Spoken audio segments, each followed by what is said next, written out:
خوش آمدید، ایک بار پھر آپ کی خدمت میں حاضر ہیں۔ آپ دیکھ رہے ہیں نیوز ون سے براہ راست ہماری یہ ٹرانسمیشن جس کا نام ہے برکت رمضان۔ بزم علم و عقیدت ہمارا سیگمنٹ ہے، دعا کی اہمیت پر گفتگو ہو رہی ہے، ساتھ ساتھ کلام بھی سن رہے ہیں۔ اچھا شاہ صاحب یہ بتائیں کہ کسی ہاسپٹل کے اندر آپریشن ہو رہا ہے، اندر مریض ہے، باہر اس کے رشتہ دار دعا کر رہے ہوتے ہیں اور یہ دعا کر رہے تھے یا اللہ اس کا آپریشن کامیاب ہو جائے، تو سوال ایک ذہن میں آتا ہے کہ جب موت کا ایک وقت مقرر ہے اور اس کا آپریشن تقدیر میں لکھا ہے کہ وہ کامیاب نہیں ہونا، تو دعا کا کیوں کہا گیا؟ یا تقدیر میں لکھا ہے کہ کامیاب ہی ہوگا تو دعا کا کیوں کہا گیا؟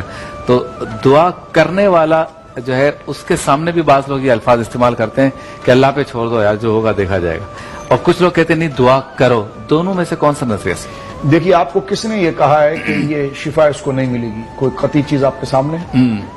یعنی ایک مریض ہے، ہاں آپ خود فرما رہے ہیں کہ وہ انتقال بھی کیا جا سکتا ہے اور نہیں بھی ہو سکتا، تو آپ کے پاس کیا دلیل ہے کہ جناب انتقال کر جائے گا؟ تو کہنے گا جی آپ کے پاس کیا دلیل ہے شفا پا جائے گا؟ تو میں نے کہا جب آپ کو پتہ ہی نہیں ہے تو آپ ادھر دست درازی نہ کریں۔ آپ کی ذمہ داری یہ ہے کہ جو اللہ رب العالمین نے آپ کو یہ کہا ہے، جو انبیاء کی سنت اور طریقہ آیا ہے کہ آپ جو ہے کہ وہ دعا کریں۔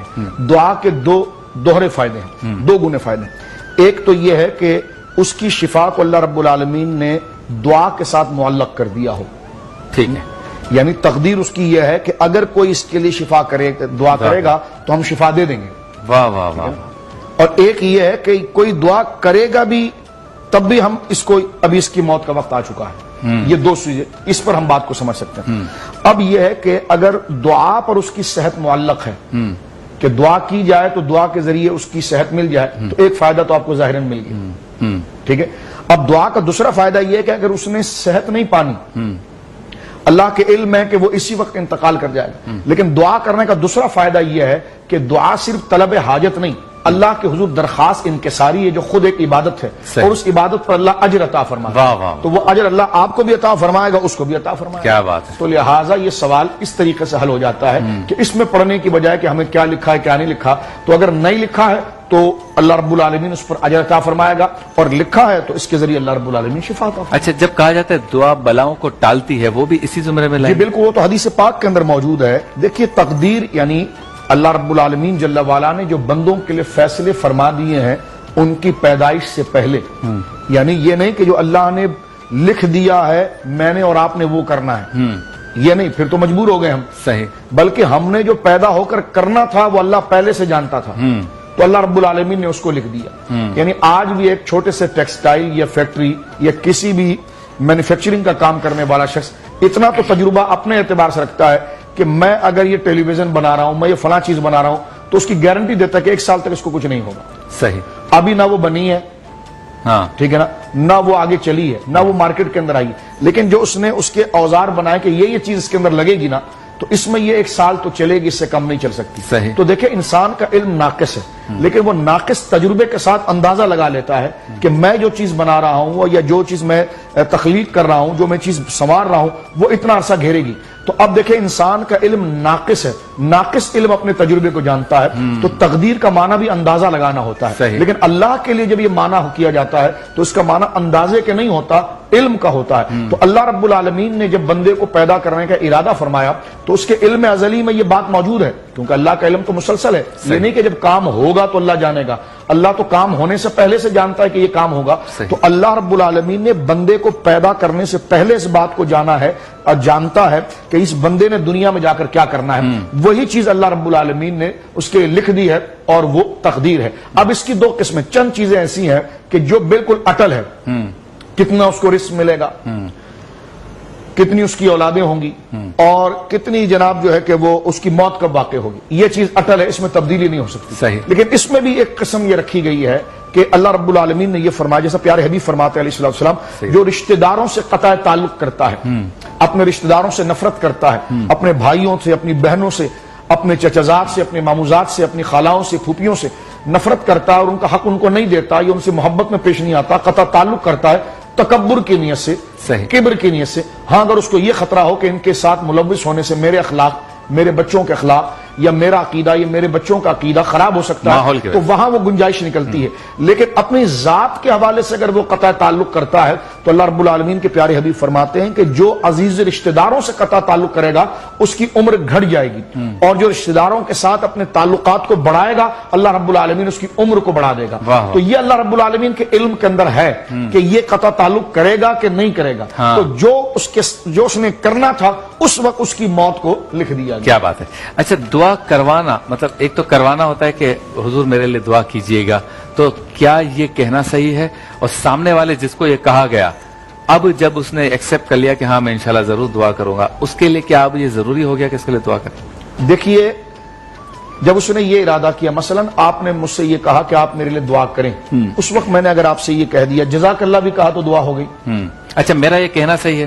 جی بالکل، دعا کروانا نا؟ جی دعا کر، آپ میرے لیے دعا کیجئے گا، ٹھیک ہے، پابند نہ کریں، ٹھیک ہے کہ آپ ضرور کیجئے گا، دیکھیے آپ بھولیے گا نہیں ہے، یہ ایک اصرار تو ضرور ہوتا ہے، لیکن دعا کے لیے صالحین سے یہ کہہ دینا، تو جو نیک لوگ ہیں وہ تو نمازوں کے اندر بھی جو دعائے و عباد اللہ الصالحین ربنا اغفر لی ولوالدی وللمؤمنین یوم یقوم الحساب، تو مومن تو ہر وقت جو ہے کہ وہ ساری، اور اس لیے بھی دیکھیے کہ مومن کی پہچان یہ کہ وہ ذات کے لیے کبھی دعا نہیں، ذات کے ساتھ ساتھ ساری امت کے لیے دعا کرتا ہے۔ جتنے اولیاء کی اگر آپ کتابیں پڑھیں گے تو آپ یہ دیکھیں گے کہ اللہ نے جن کو اکرام و عزت سے نوازا اور لوگ ان کی طرف امنڈ کرائے، اور اللہ نے ان کو اپنی دین کا تعارف کا باعث بنایا، یعنی ولی بنایا، تو ولی بنتا ہی وہی ہے جس طرح کے بعض روایت میں آتا ہے کہ جو اللہ کے ہر بندے کے لیے دعا کرتا ہے، اللہ کے مریضوں کے لیے دعا کرے، صحت والوں کو دعا کرے، یا اللہ تیرے تمام بندوں کے لیے دعا، تو اللہ کی ذات خوش ہوتی ہے کہ دیکھو بندے میرے، اور فکر اس کو اتنی ہے کہ جناب اس کو بھی دے دے، اس کو بھی دے دے، اس کو بھی دے دے۔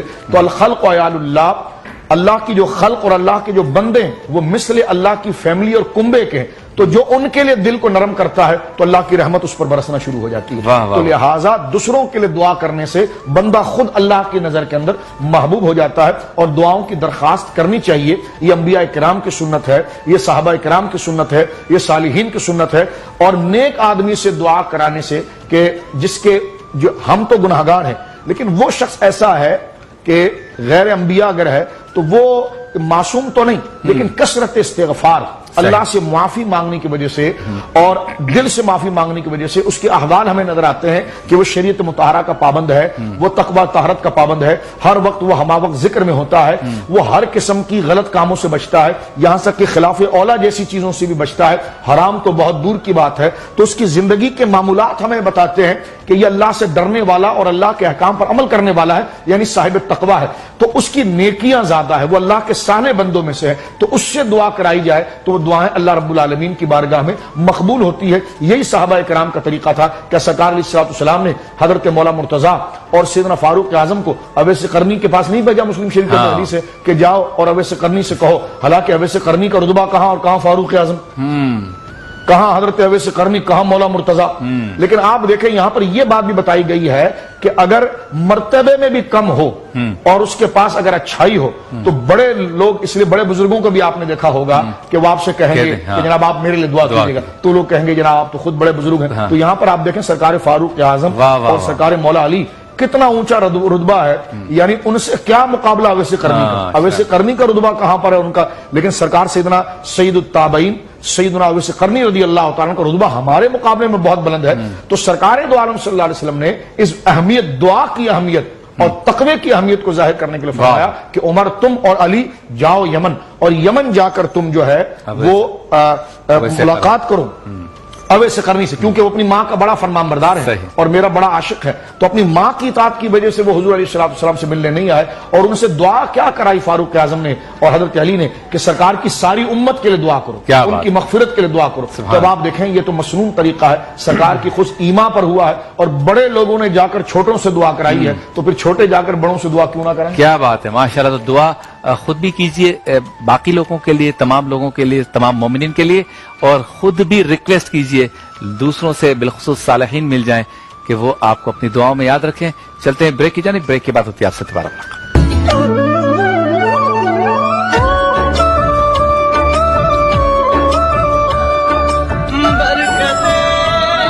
بزم علم و عقیدت میں حافظ غلام مصطفیٰ قادری کلام پیش کریں۔ بسم اللہ الرحمن الرحیم۔ اے سبز گنبد والے منظور صدا کرنا، جب وقت نزا آئے دیدار عطا کرنا۔ اے نور خدا کے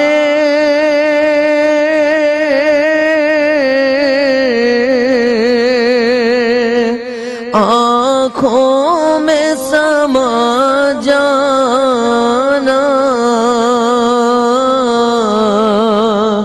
یا در پہ بلا لینا،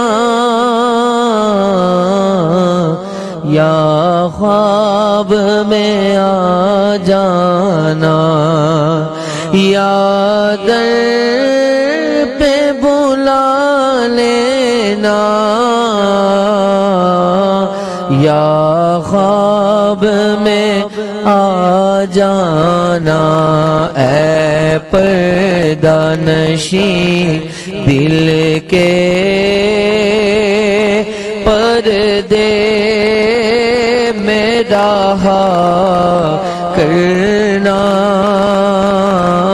جب وقت نزا آئے دیدار عطا کرنا۔ میں قبر اندھیری میں گھبراؤں گا جب تنہا، امداد میری کرنے آ جانا رسول اللہ، امداد میری کرنے آ جانا رسول اللہ۔ مقبول یہ عرض میری، روشن میری تربت کو، اے نور خدا کرنا، جب وقت نزا آئے ہم کو دیدار عطا کرنا۔ مجرم گنجگا برکا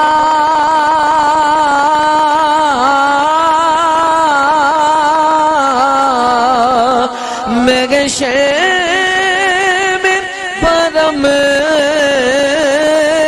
رکھنا،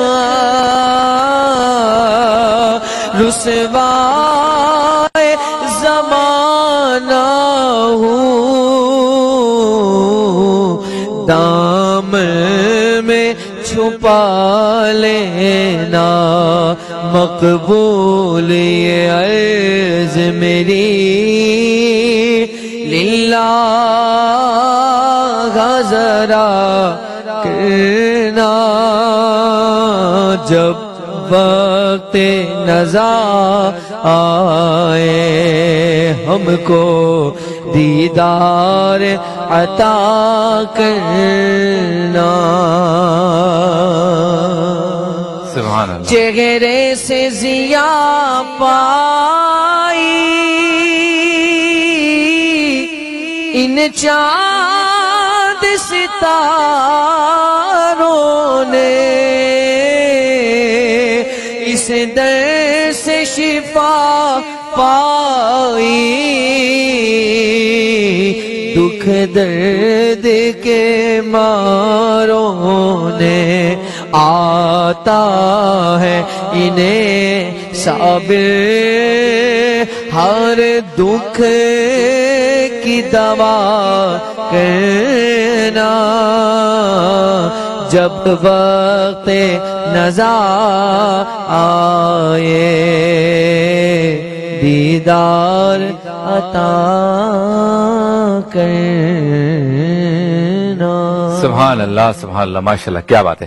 اچھا شاہ صاحب رقصوں کے پیچھے لکھا ہوتا ہے اسٹیکرز بنتے ہیں گفتگو میں سنتے ہیں کہ ماں کی دعا جنت کی ہوا. اپنی ماں سے دعا کروانا اس کی فضیلت کیا ہے یا والد سے دعا کروانا اس کی فضیلت کیا ہے؟ دیکھیے ماں اور باپ سے دعا یہ قبولیت کا سب سے بڑا ذریعہ ہے. اچھا. اور احادیث میں بھی کثرت کے ساتھ یہ چیزیں آئی ہیں اور امت کا یہ تعامل رہا ہے. ماں سے دعا اور ماں کی نافرمانی اور باپ کی نافرمانی یہ سخت ترین گویا کہ وبا ہے انسان کے لیے عذاب ہے. اچھا. میں اس کے ضمن میں ایک بات یہ عرض کرنا چاہتا ہوں جس طرح کہ علماء نے یہ لکھا ہے کہ ماں اگر انتقال بھی کر جائے والد اگر انتقال بھی کر جائے اگر آپ یہ محسوس کریں کہ میں نے اپنی ماں کو زندگی میں راضی نہیں رکھا یا میں اپنے باپ کو میں نے زندگی میں راضی نہیں رکھا تو پھر ان کی طرف سے صدقات کرے. اچھا. ان کے لیے استغفار کرے ان کے لیے دعا کرے تو امید ہے کہ اللہ رب العالمین جل وعلا قیامت کے دن اس کے ماں باپ جو اس سے ناراض رہے ہیں اللہ رب العالمین وہ راضی کرا دے. اور ماں اور باپ کی قبر کی پائنٹی کی طرف یعنی ماں کی اور باپ کی قبر کے پاؤں کی طرف کھڑے ہو کر اگر بچہ دعا کرے تو اللہ رب العالمین اس دعا کو قبول فرماتا ہے. اچھا. ماں باپ کی ناراضگی پر ایک بات صرف عرض کرنا چاہتا ہوں تاکہ پھر دعا کا خود اس سے نتیجہ ظاہر ہوتا ہے. سرکار دو عالم صلی اللہ علیہ وسلم نے سابقہ امت کے اندر ایک بہت بڑے ولی کا ذکر کیا ہے کہ بخاری شریف کے اندر بھی ہے اور مسلم شریف کے اندر بھی ہے جناب جریج. جریج کا ذکر کیا حضور علیہ السلام نے اور فرمایا وہ بہت بڑے عابد تھے اور انہوں نے عبادت کا اتنا شوق تھا کہ وہ اپنے شہر سے یہ حضور نے خود قصہ سنا ہے بخاری شریف مسلم میں کہ وہ اپنے شہر سے دور انہوں نے جنگل کے اندر ایک کوٹھڑی بنا رکھی تھی درخت کے اوپر اور وہیں پر وہ دور کام کاج ہر ایک سے دور رہ کر اللہ کی عبادت میں مشغول رہتے. ایک دفعہ ان کی ماں ان سے ملنے کے لیے آئی اور ماں نے نیچے سے آواز دی ماں کو کچھ کام تھا کیا یا جریج اے جریج میری بات سنو. تو وہ نماز پڑھ رہے تھے تو نماز میں اس زمانے میں بات کرنا جائز تھا اس امت میں تو وہ اللہ سے کہنے لگے یا ربی امی و صلاتی یا اللہ ادھر سے میری ماں بلا رہی ہے ادھر سے میں نماز میں ہوں. فیصلہ نہ کر پائے ماں تھک کے واپس چلی گئی.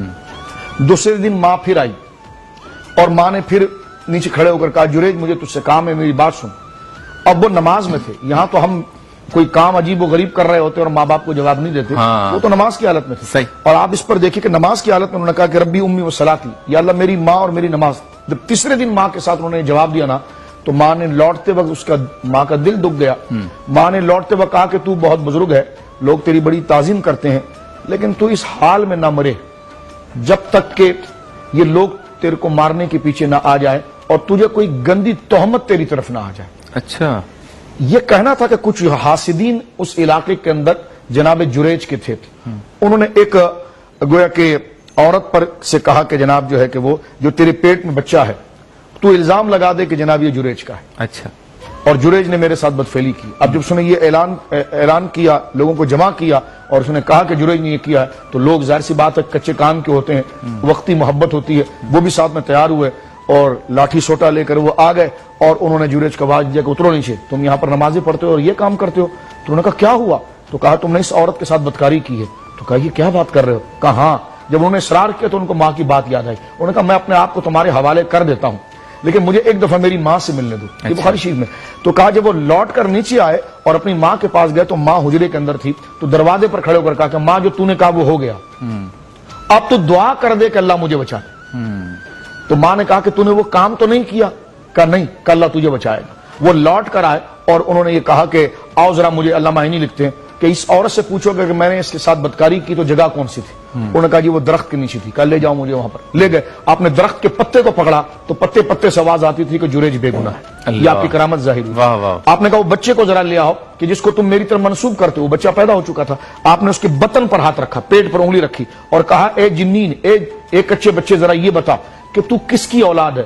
اس نے کہا نہیں میں تمہارا بچہ نہیں ہوں میں ایک چرواہے کا بچہ ہوں. تو یہ دیکھیں کرامت ان کی ظاہر ہوئی اور لوگ انہوں نے توبہ کیا اور حضرت جریج کے ہاتھ پر انہوں نے بیعت کی. لیکن دیکھیں ماں نے جب نہ کہا تھا تو ساری بزرگی گئی اور ماں نے جب ہاں کہہ دیا تو بزرگی واپس. سبحان اللہ سبحان اللہ ماشاءاللہ کیا بات ہے کیا بات ہے. اچھا یہ بتائیے کہ اس رمضان المبارک میں جس مشکل سے ہم گزر رہے ہیں ہاں آپ کیا تلقین کریں گے ہمارے دعا کرنے کا طریقہ، دعا کرنے کے الفاظ، دعا کرنے کے جملے اور دعا کرنے کا یقین کیا ہونا چاہیے، جبکہ مایوسی کی ایک کیفیت بھی ہے اور لوگ مختلف قسم کی سوچیں بھی رکھتے ہیں. اس پر میں آپ سے جواب لوں گا ایک مختصر سے وقفے کے بعد.